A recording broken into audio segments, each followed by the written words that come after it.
Hi, evening, 1st of August. Welcome to the Transfer Show. Here are Dharmesh Shah and Kaveh Salakol and Melissa ready to talk through big developments from Chelsea and Newcastle, and with news of another cash injection at Barcelona. How are they affording all these transfers? And we'll assess Manchester United's window so far, including the future of Cristiano Ronaldo.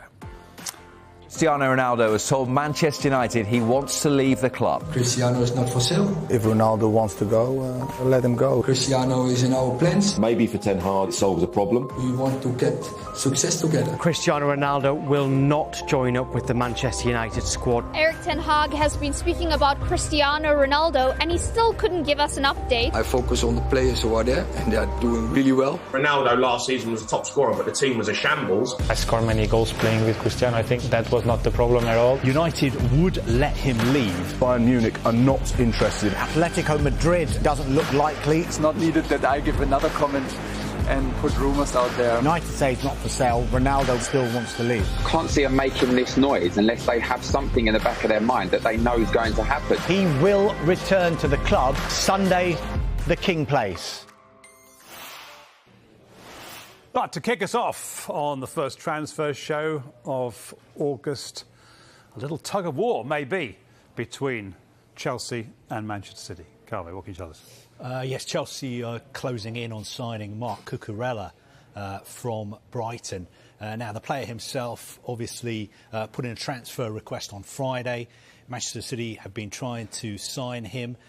Brighton have been very firm. They've said we're not letting him leave unless our valuation of the player is met. That valuation is at least £50 million.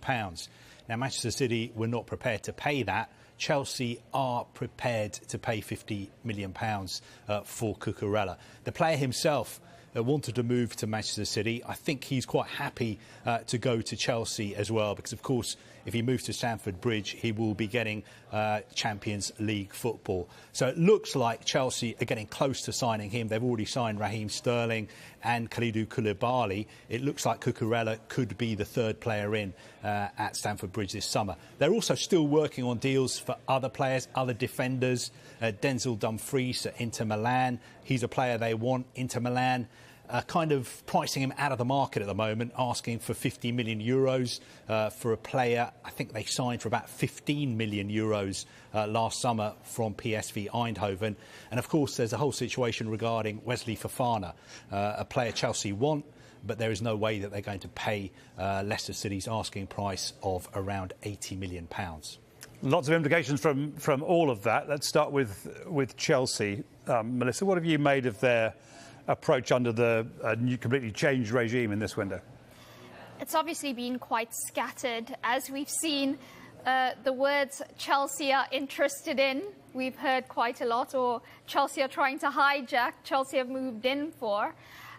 We do know that their priorities were to strengthen their defensive areas, and Thomas Tuchel came out, during their pre-season tour and was quite forthright about not being happy at having all these targets in yet. And understandably, when there's so much change behind the scenes and you've got a co-owner in effect as your sporting director, it is not going to be as streamlined as usual. And they were very open, Chelsea, in saying that because there's so much upheaval and that, there was the takeover and everything happened so quickly, it being confirmed and then straight bang into the transfer window with them having so much work to do, that it wasn't going to be straightforward or easygoing, and we've seen that. The thing with Chelsea, though, is once they do like a player and they know what the valuation is, there's no messing about. They will go and pay it if the player wants to come. Yeah, completely different approach from as Kaveh was saying, from Manchester City. We want to bargain, we want to do the usual negotiating. Chelsea is saying, right, we'll give you this much. See what develops. There's a bit of bargaining going on between Newcastle and Leicester for James Maddison. There's development in the last hour or two. Yeah, in the last hour or so, we've been told that Newcastle United have made a second bid for the Leicester City midfielder, James Maddison. We think the fee that they've offered is around £50 million. Newcastle still awaiting a response from Leicester City. Friday, they made their first bid of around £40 million, and we learned on Saturday that that was rejected out of hand. And when asked about the initial bid, the Leicester manager, Brendan Rodgers, said this: he's still very much a player here. You see his performance, you see how happy he is, and he's not a player we want to sell. It's not for me to put valuations on the players, it's not my side, but that might just cover 3/4 of his left leg, that price. He's a top player. We think Leicester are looking for closer to £60 million for James Maddison. That's if they're to consider selling him. OK, so lots of negotiating going on. Carve mentioned Fofana as well. If I'm a Leicester fan, should I be worried? You should. The only Premier League club not to make a senior signing so far, which is quite worrying this late in the window. And when it's not that late. 1st of August. It is late if you're a club that's known for recruiting well, and especially recruiting with the understanding that there might be some big exits. Now, Leicester are saying, for example, they don't want to sell Maddison. Newcastle have obviously been encouraged enough by the player's side to go and put in formal offers. So he wants to leave, or perhaps he's viewing a better contract with 2 years left on his current deal. But when you look at Brendan Rodgers' time at Leicester, their net spend is £25 million. So the fact that they've been able to compete in the top 6, challenge for Champions League places, win silverware, is actually quite remarkable. And I think there's only so long you can overperform. And given the exits that might happen at Leicester, and there's going to be a few big ones, it looks, as the week roll on, I just cannot see how they're expecting to be there and thereabouts, that top 6. But because we don't know what they might be planning, incomings-wise. If they might have. Let's assume there's a spending plan. No? They did say, the chairman did say that, you know, leave it till the end of the window. Things will happen. It's a complex window. Smart, good, well-organised clubs don't leave it till the end of the window, especially when they're going to lose big hitters. Got to say, Leicester have done some pretty smart business over the years. So let's wait and see. Manchester United. This kind of rumbles on a bit. Dharmesh, Anthony, I mean, you've sat in that chair and talked about Anthony for quite a few weeks. Has much moved, in all honesty?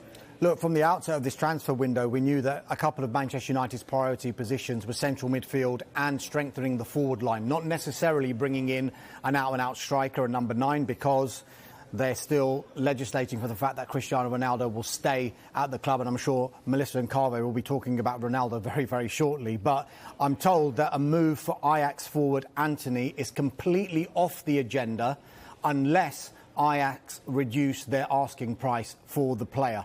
They're under no pressure to sell Anthony, of course, because he's got 3 years left on his contract. I just wonder whether the dynamic could change if Anthony forces the hand of Ajax and says, I want to leave, whether that would bring the price down. Because if Ajax have got a player that doesn't want to be there, then that might have to, change their hand somewhat. But as it stands, no pressure at all for Ajax. They don't want to sell. They've got no intention of selling, and Manchester United have effectively said it's completely off the agenda unless that price comes down. They're not interested at the price that they're being quoted.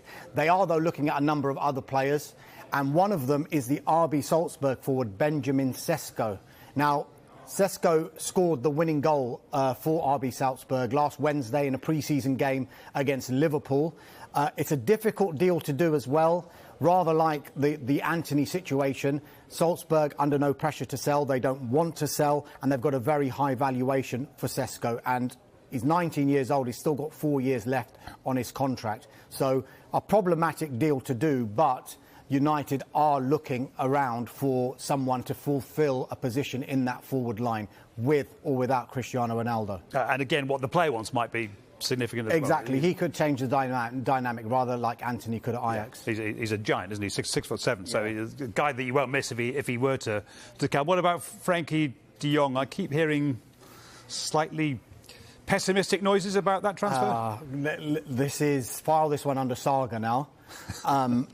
As far as Manchester United are concerned, their position has not changed. They are comfortable with the broad agreement that they have with Barcelona for Frenkie de Jong. It's £72 million, including add-ons. Now, interestingly, what's coming out of the Barcelona end seems to contradict what they're saying and what they actually want to happen. So if you look at their pre-season tour, he didn't start the first 2 games. And when he did come on, he played as a central defender.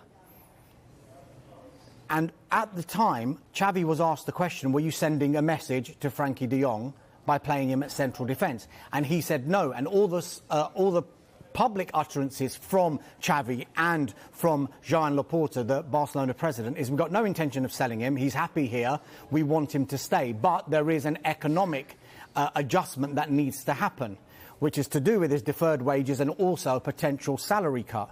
Now, if you look at their last game, he actually started the 2-0 win over New York Red Bulls in his preferred position of central midfield. But yet, when Xavi was asked a question about Frenkie de Jong, it suddenly moved the other way, because he says, I don't know if he's going to stay here.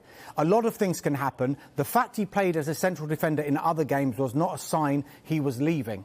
And yet, when he's playing in his preferred position, Xavi is almost throwing doubt on his future. It's all going to come down to whether he can sort out this deferred wages issue that he's got with Barcelona, whether he's prepared or not to take a wage cut at Barcelona, because Manchester United remain comfortable. They say, we've got a broad agreement with Barcelona. We don't want to get involved in any of the politics that are going on at that football club. £72 million is a broad agreement. We're happy where we are. OK.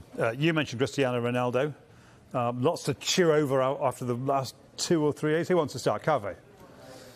Look, I think the situation is, as far as he's concerned, he still wants to leave. And ultimately, I don't think United can keep a player of his stature against his will.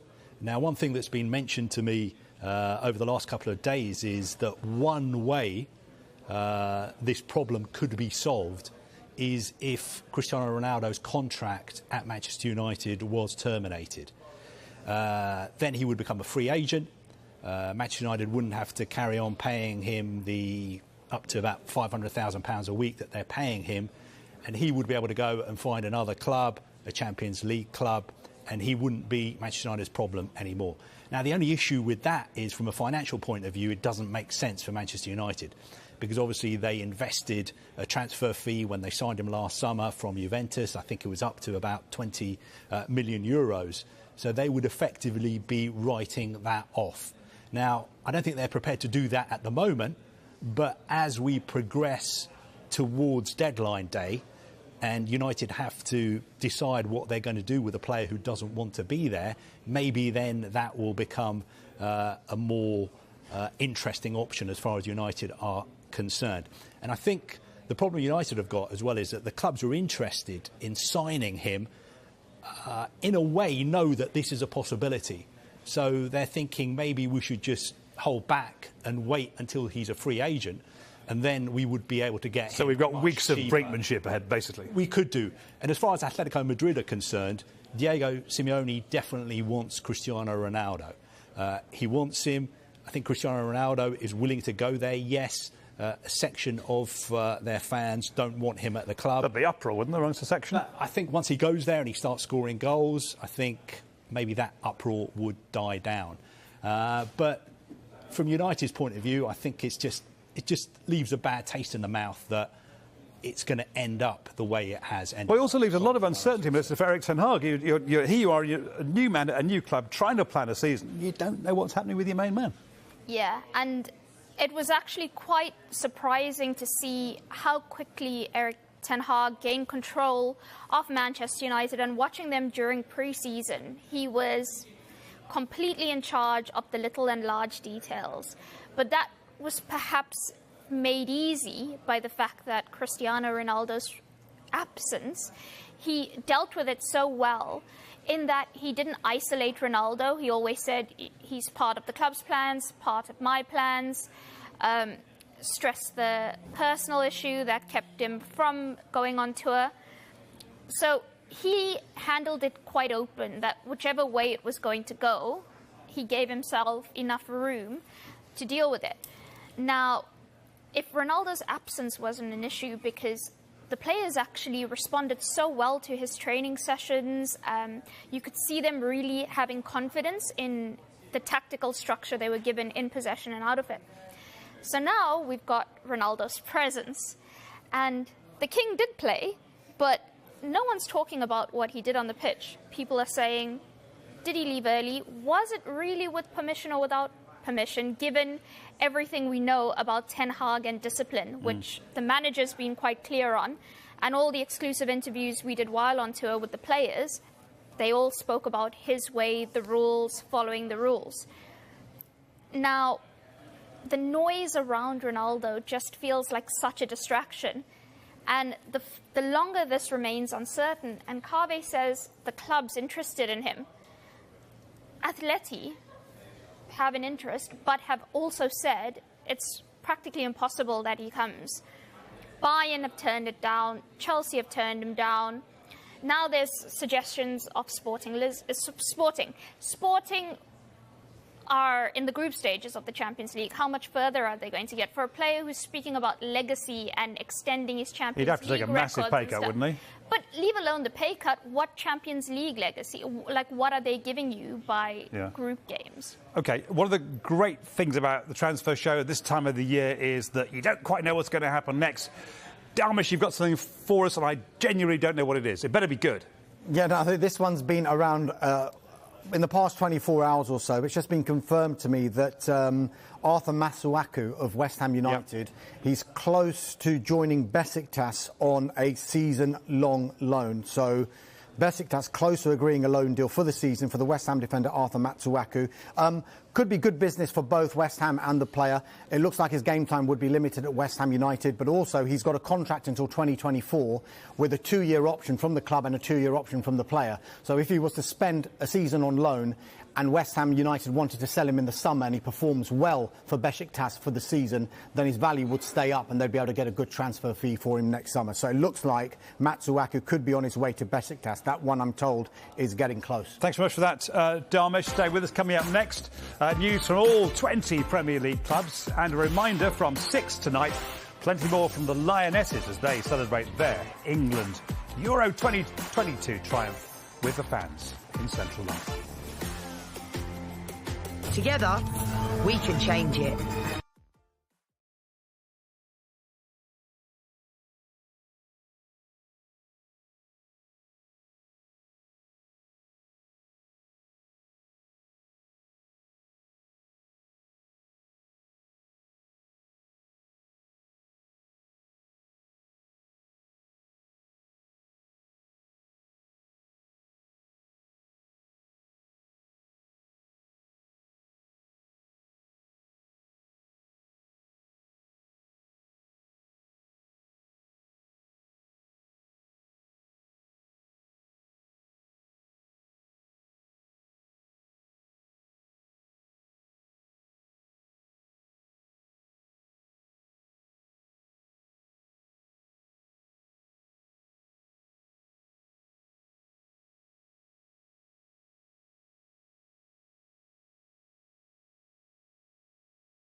Yeah, welcome back to the Transfer Show. Time now to go around the clubs with myself and Carve. French club Reims close to agreeing a season-long loan deal to sign Arsenal striker Folarin Balogun.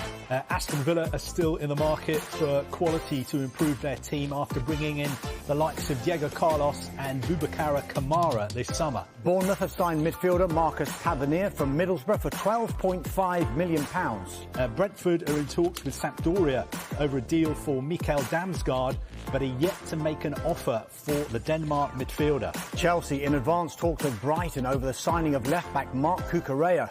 Manchester City have already had a bid rejected. We think Brighton want £50 million. And staying with Chelsea, they want to sign centre-back Wesley Fofana. Leicester manager Brendan Rodgers, though, says he is not for sale. Crystal Palace remain active in the window, a right-back thought to be a priority position. Everton are pushing to bring Idrissa Gana Gueye back to the club from PSG, and there are reports that he is in Liverpool this afternoon for a medical. Fulham hopeful of signing the Arsenal keeper Bernd Leno this week, and they've got bids in for 4 centre-backs, including West Ham United's Issa Diop and Chelsea's Malang Sarr. Leeds United still open to making new additions, but also need to move players out. And manager Jesse Marsch has admitted Matthias Klick could be one of those leaving for more game time. Leicester City boss Brendan Rodgers has not ruled out a departure for Kasper Schmeichel. The keeper is into the final year of his contract. Liverpool midfielder Tyler Morton has joined Blackburn Rovers in the Championship on a season-long loan. Manchester City want to sign a left-back. As it stands, they're not prepared to meet Brighton's asking price for Marc Cucurella. Manchester United are still in the market for players, especially forwards and a centre midfielder. Anthony and Frenkie de Jong are among their top targets. Newcastle United still pushing to sign Leicester City midfielder James Maddison. They've made a second bid worth in the region of £50 million. Nottingham Forest have been among the busiest clubs this summer with 12 new signings following promotion, and they now need to move some players out. Southampton's recruitment policy is focused on some of the best Premier League academy talent, and they're keen on Manchester City striker Liam Delap. Tottenham are concentrating on moving fringe players out, such as Tanguy Ndombele and Giovanni Lo Celso, but they're still in the market for one more forward. West Ham United remain in talks to sign Filip Kostic from Eintracht Frankfurt, and discussions continue with Lille for midfielder Amadou Onana. Wolves have been among the quietest clubs so far this summer, but they still want to sign another central midfielder and a centre forward, especially if they lose the likes of Adama Traore and Ruben Neves. Thanks, gents. Almost out of time for this half hour of the Transfer Show, but developments from Barcelona today to partly answer the question of how can they afford the transfers they're making. Yeah, they've sold 24.5% of Barca Studios to Socios, which allows them to activate what they call their third economic lever and register the players that they have signed. It also gives them room to make a few more surprises, and I know one of the players that they are quite interested in is Bernardo Silva of Manchester City, who is really crucial in possession and out of possession to Pep Guardiola's side. So I can't imagine why they would let him leave, apart from the fact that he probably wants to. However, OK, well, let's talk loads more about that at 7 o'clock when we return. Before we go now, just want to update you on something I'm getting via Sky Italy, our colleagues there, that Alexis Sanchez has terminated his contract at Inter, would make him a free agent. Marseille amongst those interested. Melissa, Damesh, Carvan, all back at 7 for a full hour of transfer news and analysis. And coming up next on Sky Sports News, terrific celebrations today for England's Euro winners. We'll hear from lots of them in a couple of minutes.